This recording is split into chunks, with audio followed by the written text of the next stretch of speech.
from the Virgin Islands, Ms. Plaskett, who has been an energetic and fervent advocate on behalf of veterans' health and active military health as well. For 5 minutes, you're recognized. Thank you very much, Mr. Chairman, and thank you all of the witnesses for being here. I wanted to just have you all talk for a few moments about how the VA and the Department of Defense share responsibility and work together for those service members that are separating, and how you work on the handoff and the monitoring of individuals between the two agencies. Thank you for the question. This is a critical time period for our transitioning service members.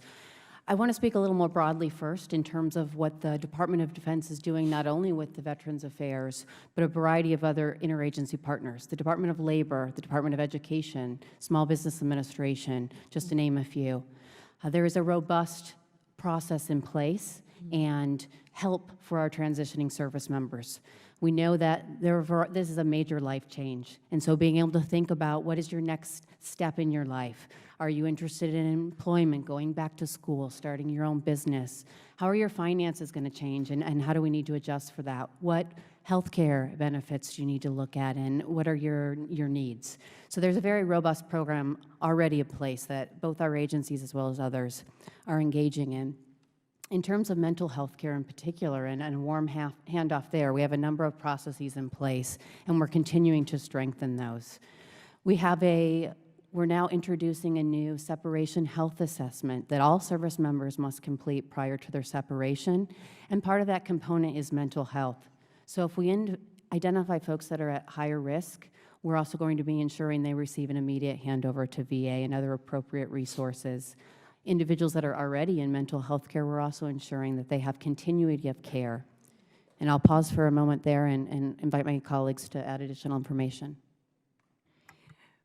We're working hand in hand with the DoD on all the things that Dr. Orvis described in regular working groups and a series of efforts that are well tracked by a governance body called the Joint Executive Committee that brings together DoD and VA leadership to provide oversight for these efforts.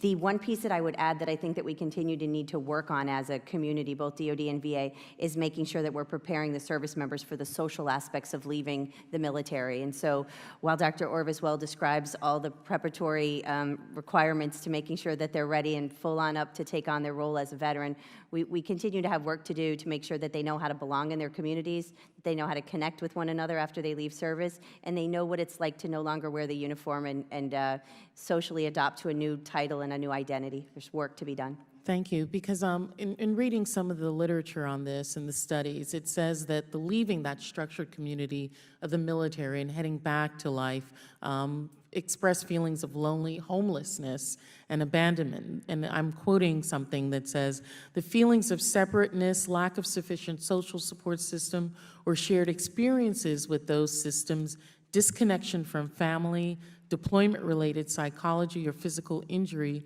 and financial, educational, and employment barriers. So I'm glad that you all are working on that. One of the things I'm concerned with is service members who are leaving the military and heading back to areas that have fewer VA resources. For example, in the Virgin Islands, my constituents struggle to gain access to health care due to a shortage of qualified veteran doctors there. And while the Virgin Islands have 2 VA clinics, there's no VA hospital. And this means that many of our veterans have to travel to Puerto Rico for medical care. Dr. Colson and Dr. Orvis, what steps does your department take to make sure that service members heading to areas with less VA resources know what's available to them? Well, I think there's a couple things. First of all, I mean, it's the benefit. So the benefit needs to make sure that we take care of our service members during the transition period and over to VA. It's DoD policy that there's a warm handoff between clinicians, and often if we struggle with access to care downstream, that's something that we need to really engage. We need to do we need social work. We need to really have clinic-to-clinic connections. I hear you about the Virgin Islands to Puerto Rico. That is quite a barrier to care. And I imagine that presents a struggle for a number of folks in the Virgin Islands right now. Let me add the following. There was 2 suicides in the Virgin Islands. We don't know, just because of the small number, whether they were veterans or not, but there was 2 suicides from St. Croix and St. Thomas. Although we do have outreach programs, you are absolutely correct that the most comprehensive integrated mental health programs are in San Juan. And that is a problem. We have increased our budgeting for telemedicine outreach for telemental health.